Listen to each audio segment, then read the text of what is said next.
विषय हिंदी, दूसरी इकाई, काव्य क्रमांक 1, बरस ही जलद, गोस्वामी तुलसी जी इसके रचयिता है। इसके पहले हमने देखा था कि भगवान श्री रामचंद्र और लक्ष्मण जी दोनों वन में हैं, सीता माता का अपहरण हुआ है, अब वर्षा ऋतु शुरू हो गई है और उसमें वहाँ का वातावरण हमारे जीवन के वातावरण से जोड़ने का काम गोस्वामी तुलसी जी ने किया है। आप चौपाई का अर्थ देखेंगे, बरसात के दिन है, दादुर धुनी चहु दिशा सुहाई, वेद पढ़ही जनु बटु समुदाय। दादुर का मतलब है मेंढक, धुनी यानी आवाज़, चहु यानी चारों, सुहानी का मतलब है अच्छा लगना, और बटु यानी वेद पठन करने वाले, और पढ़ने का मतलब है पढ़ाई करना, वेद का मतलब है वेद। अब कहते हैं बटु का मतलब बालक। अब कहते हैं कि जैसे बरसात के दिनों में, वर्षा काल में चारों दिशाओं में मेंढक का ध्वनि सुनाई देता है, वह अच्छा लगता है, तो उसे सुनकर ऐसा लगता है जैसे बच्चों का समूह क्या कर रहा है, वेद का पठन कर रहा है, वेद का पठन कर रहा है। नव पल्लव भय विटप अनेका, साधक मन जस मिले विवेका। विटप का मतलब है वृक्ष, विटप का मतलब है वृक्ष, पल्लव का मतलब है कोमल पत्ते, साधक का मतलब है साधना करने वाला व्यक्ति, तपश्चर्या करने वाला व्यक्ति। अब कहते हैं कि बरसात के दिनों में अनेक वृक्षों को नए नए कोमल पत्ते आए हैं या कोमल पत्ते आए हैं, और उससे हरे भरे होकर वृक्ष सुशोभित दिखाई दे रहे हैं। उन्हें देखकर ऐसा लगता है कि जैसे साधना करने वाले किसी व्यक्ति का मन ज्ञान प्राप्त होने के बाद प्रफुल्लित हो गया है या प्रफुल्लित हो जाता है। अर्क जवास पात बिनु भयु, जस सुराज खल उद्यम गयहु। अर्क का मतलब है मंदार का वृक्ष, जवास का मतलब है जवासा का पेड़, पात का मतलब है पत्ते, बिनु यानी जिसे नहीं है, सुराज का मतलब अच्छा राजा, खल यानी दुष्ट, उद्यम यानी काम, उद्यम यानी कार्य। अब कहते हैं कि बरसात के दिन होकर भी मंदार और जवासा के पौधों को पत्ते नहीं होते, वह बिना पत्तों के ही दिखाई देते हैं, मानो उन्हें देखकर ऐसा लगता है जैसे अच्छे राजा के काल में या अच्छे राजा के शासक में दुष्ट व्यक्ति के धंधे या दुष्ट व्यक्ति के काम, खल उद्यम गए हो, दुष्ट व्यक्ति के काम जाते हुए दिखाई देते हैं या खत्म होते हुए दिखाई दे रहे हैं। अब बरसात का दिन है, पानी गिरता है तो पूरा ज़मीन पर कीचड़ ही कीचड़ होता है, घास आती है, धूली का कण दिखता है क्या? नहीं। तो खोजत कतहु मिलही नहीं धूरी, करई क्रोध जिमी धर्म ही दूरी। क्या कहा है कि बरसात के दिनों में धूल खोजने पर भी हमें दिखाई नहीं देती या कहीं नहीं मिलती नहीं है। जैसे क्रोध धर्म को दूर करता है, जैसे क्रोध धर्म को दूर करता है, उसी तरह वर्षा ऋतु ने भी या बारिश ने भी धूल को नष्ट कर दिया हो, धूल को नष्ट कर दिया हो। शशि संपन्न सोह मही कैसी, उपकारी के संपत्ति जैसी। अब अर्थ देखेंगे, शशि का मतलब है अन्न, सोह का मतलब है शोभायमान। अब क्या होता है कि जैसे बरसात के दिनों में अनाज उगता है और अनाज युक्त यह सब पृथ्वी हरी भरी दिखने लगती है, हरी भरी दिखाई देती है। इस प्रकार कि जैसे उपकार करने वाले व्यक्ति हमेशा शोभायमान रहते हैं, उपकार करने वाले व्यक्ति हमेशा शोभायमान रहते हैं। निशितम घन खद्योत विराजा, जनोदम्भिन्न कर मिला समाजा। निशी का मतलब है रात, तम का मतलब है अंधेरा, खद्योत का मतलब है जुगनू, जुगनू का मतलब रात के समय में चमकने वाले कीड़ा, दम्भिन्न यानी दंभ करने वाले, गर्व करने वाले, घमंडी। समाज का मतलब है एक से अनेक लोग, जाति जैसे कहेंगे। अब क्या होता है कि रात के समय में, रात के अंधकार में जुगनू चारों ओर दिखाई दे रहे हैं। रात के समय में जुगनू चारों ओर दिखाई दे रहे हैं।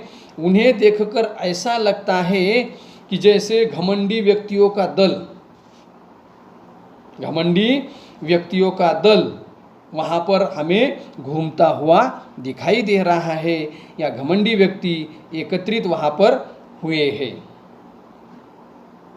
कृषि निरावही चतुर किसाना, जिमि बुध तजही मोह मद माना। निराहा, निरावही का मतलब है निराना, निराना का मतलब है जो घास फूस रहती है उसे उखाड़ कर बाहर फेंकना। कृषि का मतलब है, कृषि का मतलब खेती, किसान का मतलब काश्तकार, खेती करने वाला। जैसे चतुर किसान खेत में जाने के बाद क्या करता है, वहाँ में जो अनाज में घास फूस है उस घास फूस को उखाड़कर बाहर फेंकता है और केवल अनाज को ही अपनी खेती में रखता है। उसी तरह से विद्वान व्यक्ति अपने अंदर की जो मोह है, मद है या अहंकार है, दुर्गुण है, उन दुर्गुणों को उखाड़कर बाहर फेंक देते हैं। कौन? विद्वान व्यक्ति। देखी अत चक्रबाक खगनाही, खग का मतलब पक्षी, कलई पाई जिमि धर्म पराई। चक्रवाक का मतलब चकवा पक्षी, पराई का मतलब भाग जाता है। तो क्या कहते हैं कि बरसात के दिनों में चक्रवाक पक्षी कहीं दिखाई नहीं दे रहा है। इससे ऐसा लग रहा है जैसे कि कलियुग में धर्म भागता हुआ दिखाई दे रहा है या पलायन कर रहा है। विविध जंतु संकुल मही भ्राजा, मही का मतलब है पृथ्वी, मही का मतलब है पृथ्वी, भ्राजा का मतलब है शोभायमान, यानी पृथ्वी अनेक जीवों से भरी पड़ी हुई है और उससे शोभायमान दिखाई देती है।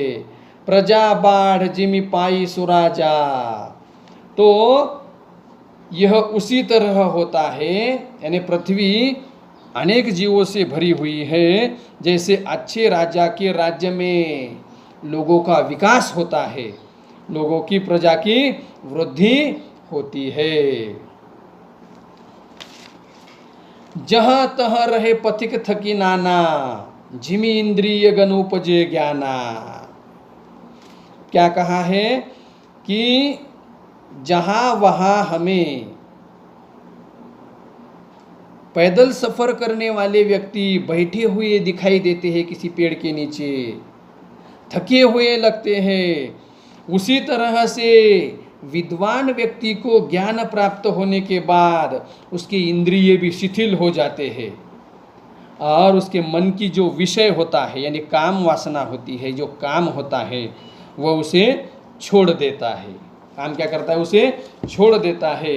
अब सबसे अंतिम में एक दोहा है, सबसे अंतिम में दोहा है। अब उस दोहे का अर्थ देखेंगे। कबहु प्रबल बह मरुत जह तह मेघ बिलाई। क्या कहते हैं? जिमि कपूत के उपजे कुल सद्धर्म नसाई।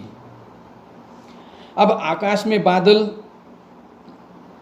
बादल छाए हुए हैं, लेकिन जैसे ही मारुत का मतलब है पवन, वायु, जैसे ही प्रबल यानी जोर से आकाश में बादल जमा हुए हैं, लेकिन जैसे ही जोरों से वायु बहना शुरू होता है वैसे ही क्या होता है, वैसे ही जो बादल है वह बादल यहाँ वहाँ भागकर गायब हो जाते हैं। और हम कहते हैं अभी तो बादल थे, लेकिन ये हवा ने सब इस हवा ने उस सब कहाँ पर भगा दिए हैं। तो उसी प्रकार जिमि कपूत के उपजे कुल सद्धर्म नसाही, जैसे किसी कुल में, किसी खानदान में एक कपूत यानी कुपुत्र जन्म लेता है तो कुल के सभी सद्धर्म नष्ट हो जाते हैं, कुल के सभी धर्म नष्ट हो जाते हैं। किस तरह से? जैसे आकाश के बादल प्रबल वायु या जोर से वायु चलने के बाद गायब हो जाते हैं। कबहु दिवस मह निबिड़तम कबहु प्रकट पतंग, बिन सही उपजई ज्ञान जिमि पाई कुसंग सुसंग। अब कहते हैं कि बादलों के कारण जब आकाश में बादल आते हैं तब घनघोर अंधियारा छा जाता है, तो कभी रात हुई है ऐसा लगता है, तो कभी हमें सूर्य दिखाई देता है। क्या होता है? कभी अंधेरा छाया हुआ रहता है तो कभी हमें सूर्य दिखाई देता है। तब ऐसा लगता है कि जैसे बुरी संगत पाकर ज्ञान नष्ट हुआ हो और अच्छी संगत पाने के बाद ज्ञान उत्पन्न हो गया हो। इसे देखकर कि बादलों के कारण दिन में अंधेरा होता है तो कभी कभी बादल हटने के बाद सूर्य दिखाई देता है। उसी प्रकार जब कोई बुरे व्यक्ति के संग में जाता है तो दुर्गुण आ जाते हैं, ज्ञान उसका नष्ट हो जाता है। और वही व्यक्ति जब सज्जन व्यक्ति के साथ आता है तो सद्गुण उसे मिलते हैं या उसे ज्ञान प्राप्त होता है। इस तरह से हमें रामचरित के इस चौपाई और दोहों के माध्यम से वर्षा ऋतु से संबंधित विभिन्न वस्तुओं को जीवन से जोड़कर गोस्वामी तुलसी जी ने बहुत ही हमें अनमोल संदेश दिया है। अब इस काव्य का आपको स्वाध्याय लेखन पूरा करना है। स्वाध्याय लेखन करना है, कविता 1-2 बार पढ़िए, कविता का अर्थ देखने का प्रयास कीजिए, वीडियो 1-2 बार देखिए, तब आपको जाकर काव्य का अर्थ समझ में आ जाएगा। आगे का पाठ आगे की वीडियो में देखेंगे।